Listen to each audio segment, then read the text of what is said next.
Uh, Welcome again to Brand Institute of Forensics and Security. Uh, Today, we are going to focus on Lesson 7, and our course, which topic is emergency incidents. And today, we shall be talking about international crisis management resources. International crisis management resources. This is the topic that we shall be discussing today. Remember, last weekend we discussed how we allocate or how we source for resources, which type of resources are needed in uh, incident, crisis, and disaster management. We spoke of the type of resources that are needed, and we saw that there is quite a number of resources, including trained manpower, trained people, trained staff to be able to handle and respond to crises, emergencies, and disasters. We also saw finances are very important. We need capital, we need equipment, we need tools, we need even vehicles for mobility and other type of resources. So today we are going to talk a little bit about international crisis management resources. International crisis management resources. And as an introduction, we say that the use of international resources by any country is likely to depend on factors. It depends on factors. The use of international resources depends on factors such as scale and effectiveness of its own resources.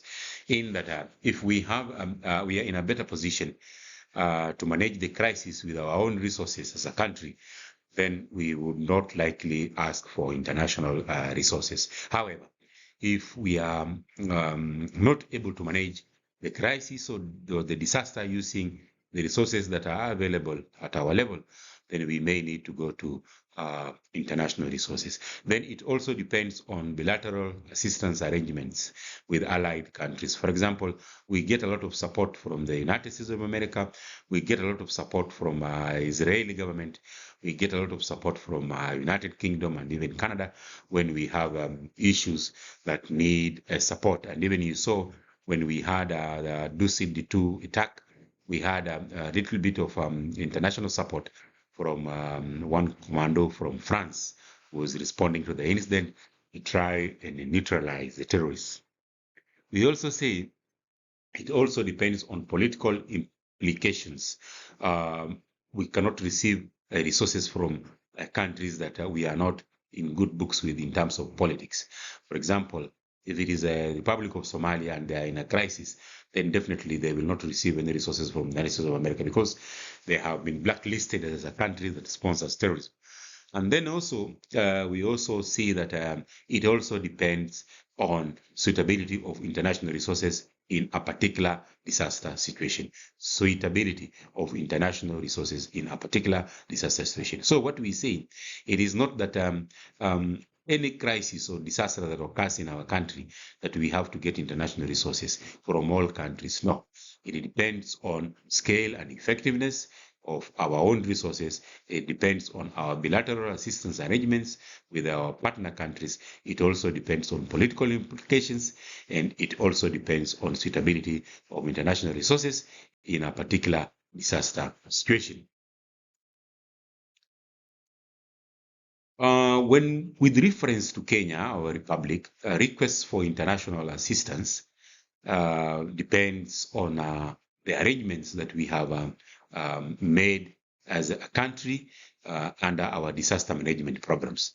This is usually handled through the Permanent Secretary, Ministry of State for Special Programs. Any request for assistance from outside the country shall be dealt with as per the agreed procedures. Such may come from the United Nations or bilateral country requests as the emergency may dictate. So we say that any request for international assistance is coordinated through the Permanent Secretary, Ministry of State for Special Programs. We also say that types of international resources, there are several types of international resources, and international resources are usually awarded depending on the phase of the disaster or the crisis. For example, the type of international resources most generally needed by stricken countries fall into the following broad categories. There is what we call pre-disaster international resources. Pre-disaster. Pre-disaster is before a disaster occurs. Equipment and expertise for developing measures of prevention, mitigation, and preparedness, for instance, providing emergency communications or developing plans and organizational arrangements. So we say that pre-disaster resources are needed to prepare, to put in place mitigation measures, to prevent. Resources are needed to provide emergency communications in advance as we prepare that if a disaster occurs, then we have the equipment, we have the expertise to manage this crisis or this situation. So we say pre-disaster. And then we also see assistance in preparedness that is needed. What type of assistance is needed in preparedness? And this is planning. Definitely planning needs a lot of assistance in terms of resources, finances, operational guidelines, and standard operational procedures. So resources are needed in preparedness at the stage we call planning, and then organization, providing assistance in establishing and developing disaster management organizational structures or key points. For instance, the establishment of a national disaster management center, office, or section. So organization. So we say assistance in preparedness is needed at planning, at organization level, and then also during systems and facilities that are required, providing or assisting with warning systems, communication systems, emergency operation centers, emergency broadcasting systems, and the protection of key installations such as power supplies. So you see that these are some of the areas that assistance, international assistance, is needed at the pre-disaster stage. Pre-disaster stage, that before a disaster occurs, we must ensure we have systems in place, we have facilities in place, we have organizational level in place, and also we have what we have spoken about as in terms of protection measures in place. So these are the type of resources that are needed as relates to pre-disaster. And then also we say equipment.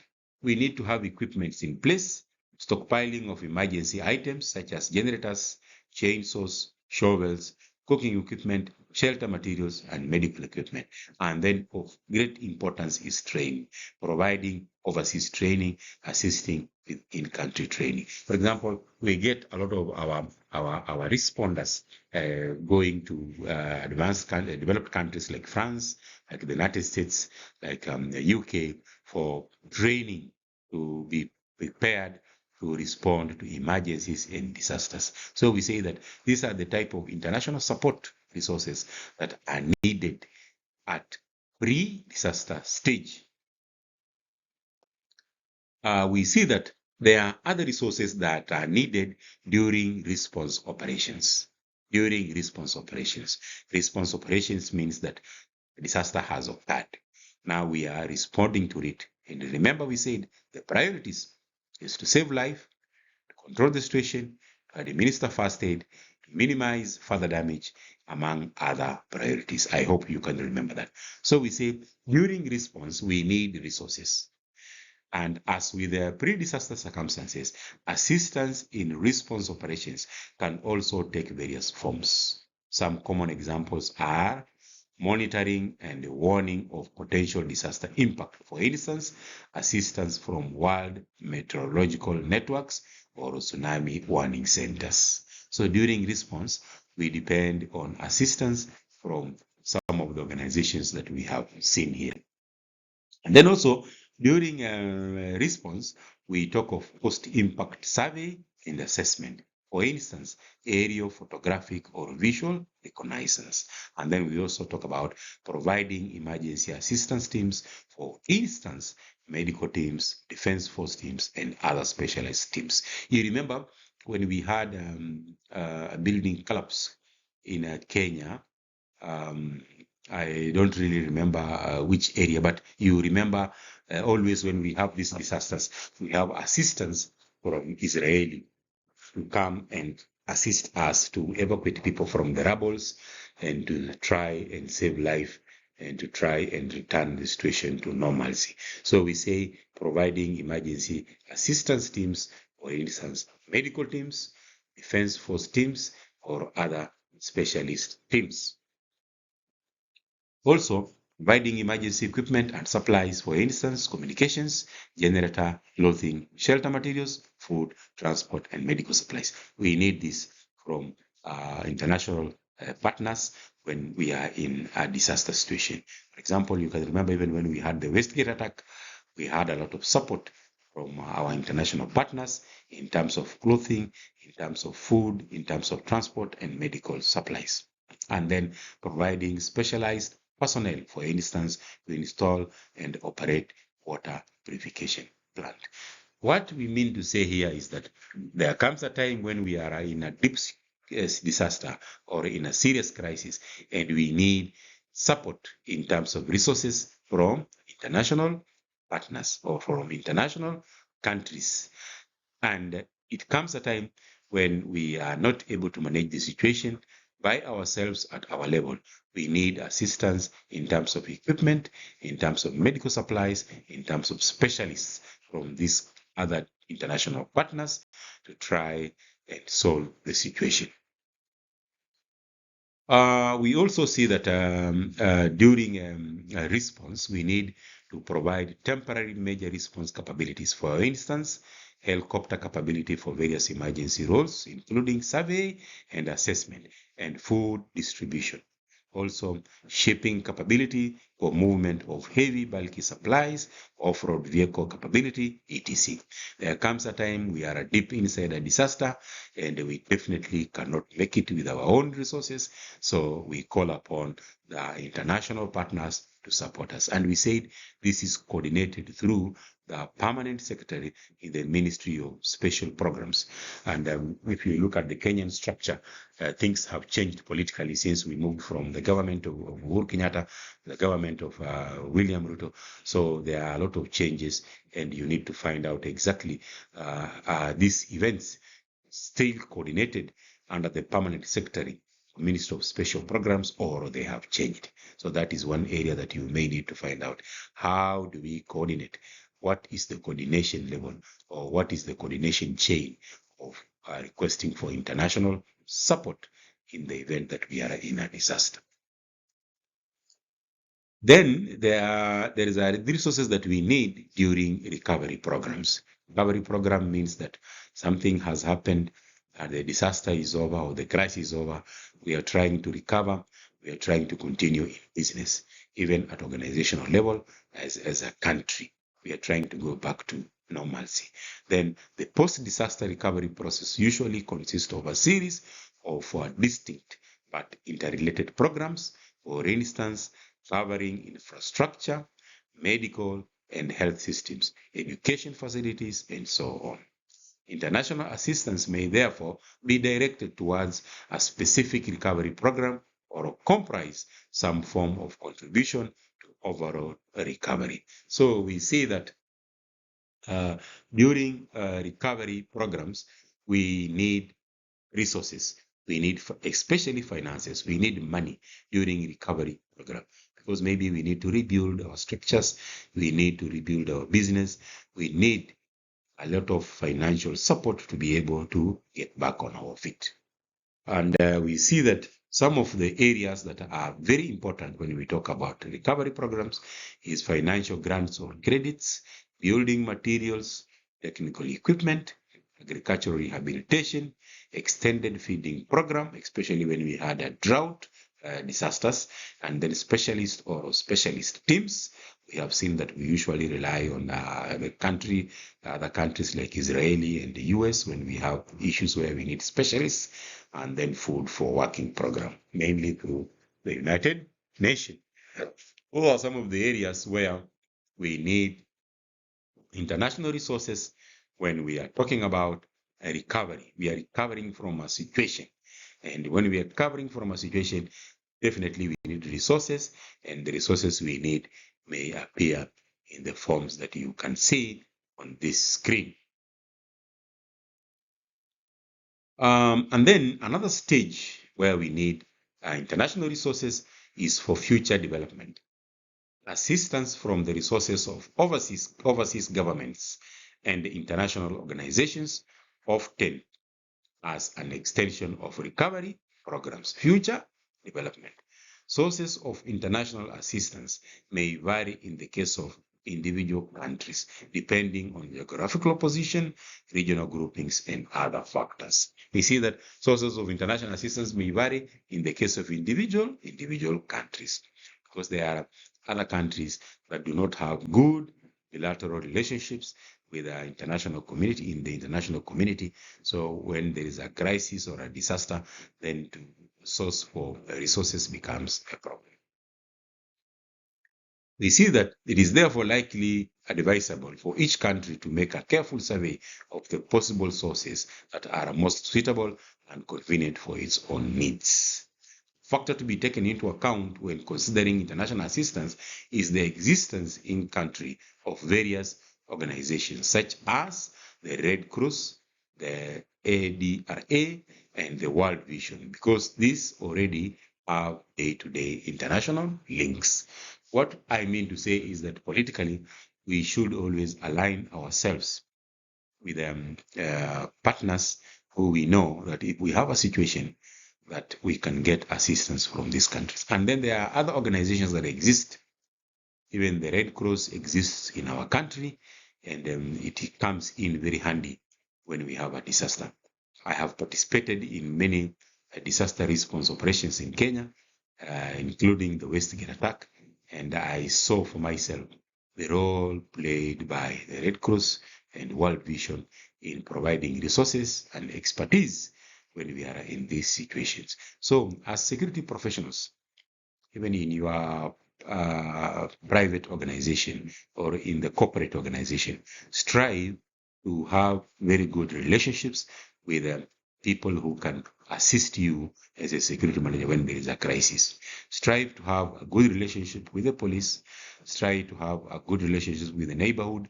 Strive to have a good relationship with security managers around you, so that if you go into a difficult situation and you are lacking resources, then these partners can be of support to you. I have known some security managers who like survive in isolation. And I can tell you, surviving in isolation is not the best thing.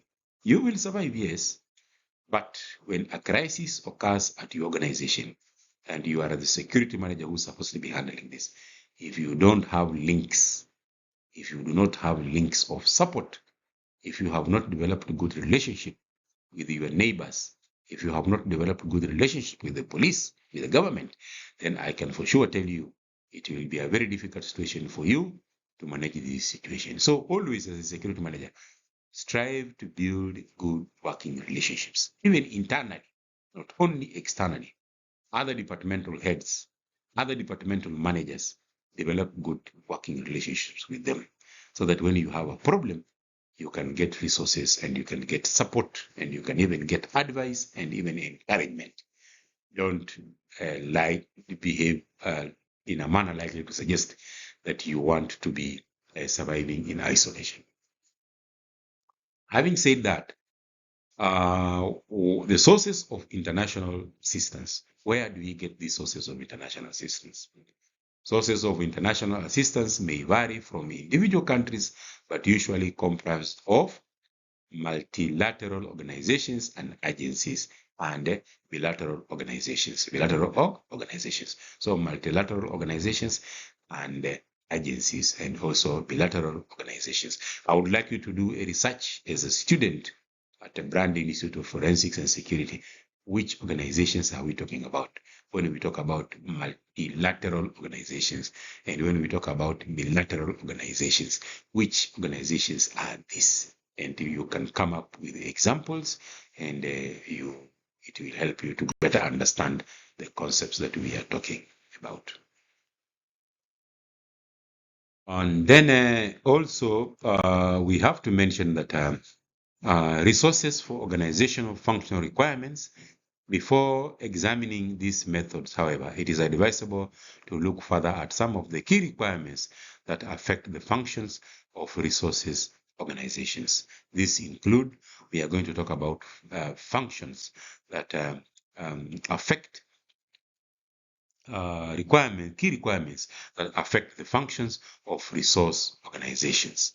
Key requirements that affect the functions of resource organizations. And these include clear understanding of the disaster role. It is obviously necessary that organizations should have an absolutely clear understanding of the disaster role required to be fulfilled, especially the additional commitments involved.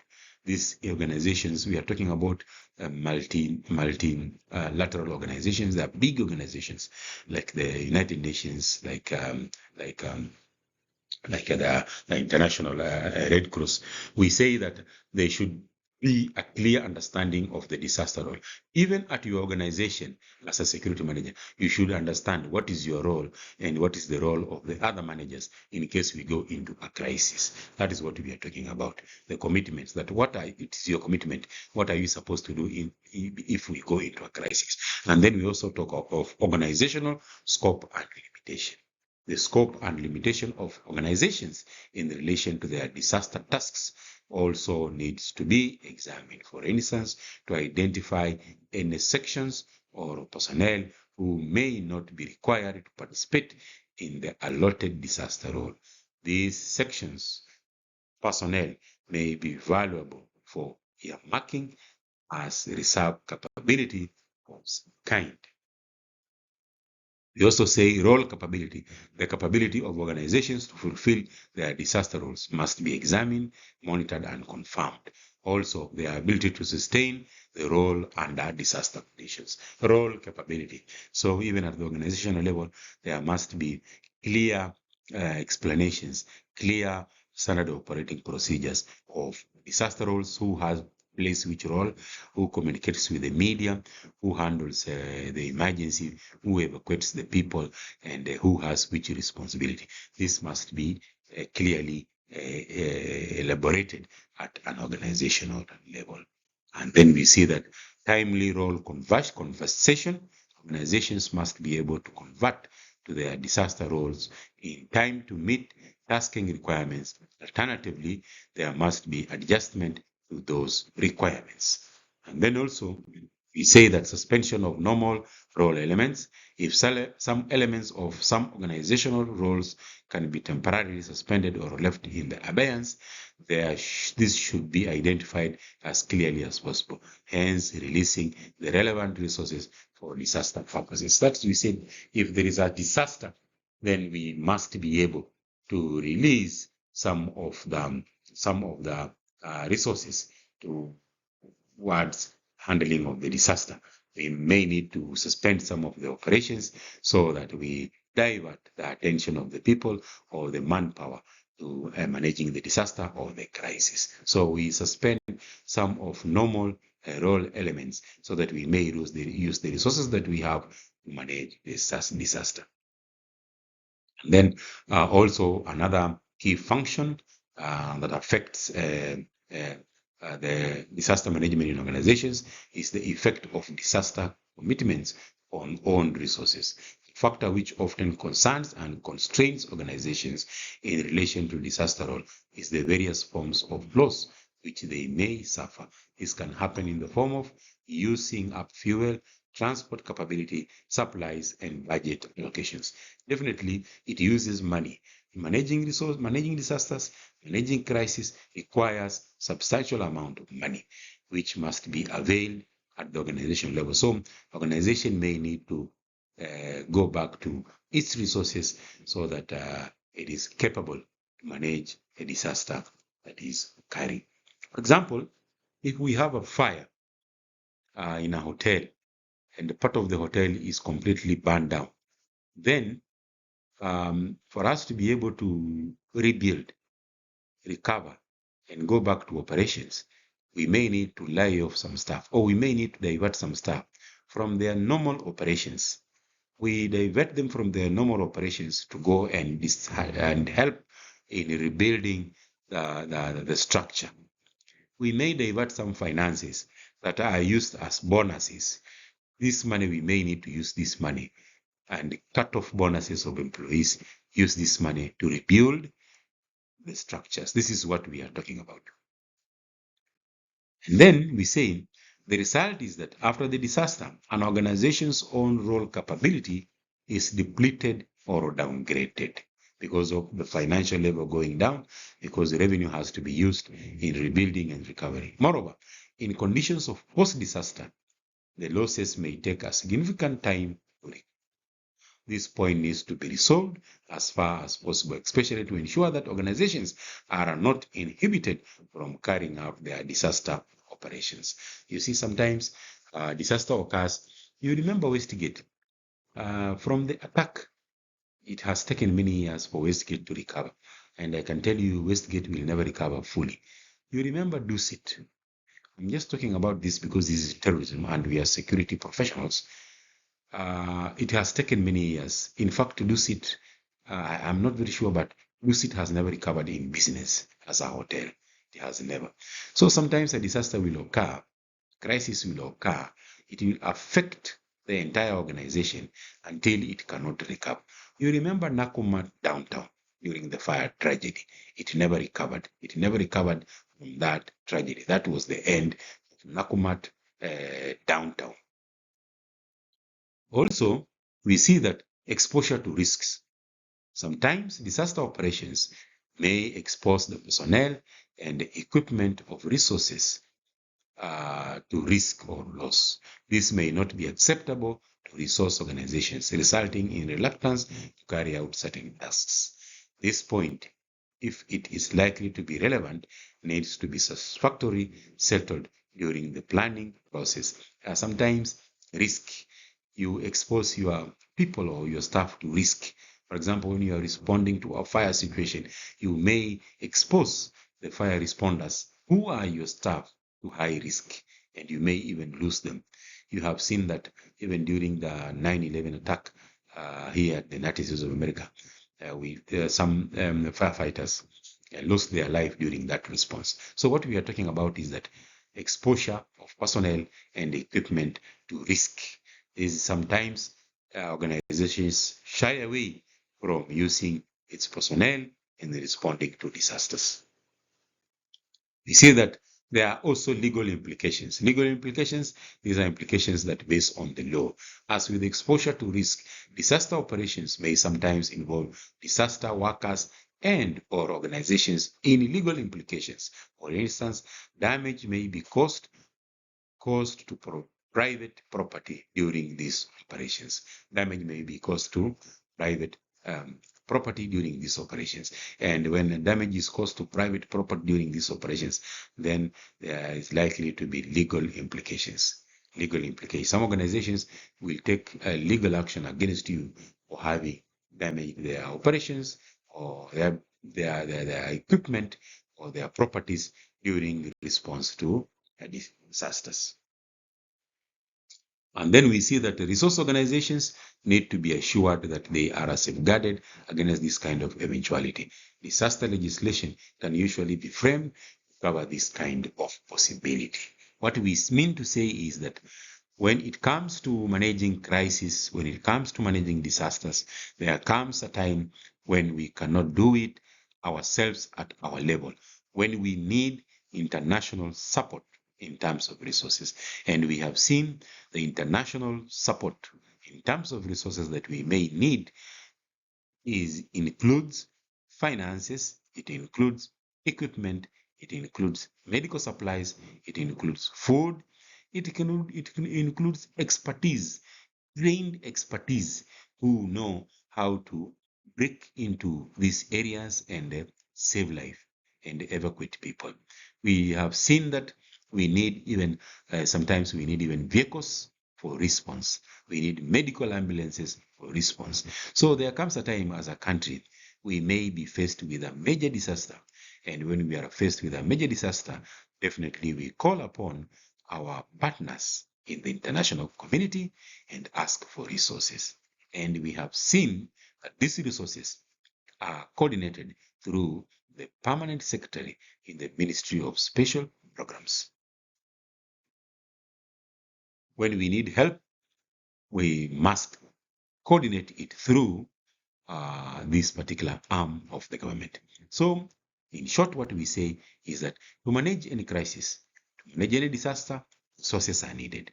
Sometimes we are able to manage these disasters, this crisis, with the resources available at our hand. Sometimes we need support from the international community, and we have seen that there are multilateral and bilateral organizations and countries, partners who offer support when we are in a situation. With those few remarks, we have come to the end of this presentation. We will meet again for the next class, and as we build on from there. Chris reminded me that I needed to give you a takeaway assignment, and my takeaway assignment is the one that I mentioned from the beginning introduction. I want you to write small notes, differentiate between an emergency, a disaster, and a crisis, and hand over the paper to Chris together with the examples. So I think that one is done. Write small notes on the differences between emergency, disaster, and crisis, indicate examples, and hand over the paper to Mr. Chris. Thank you very much. We will meet again for the next class.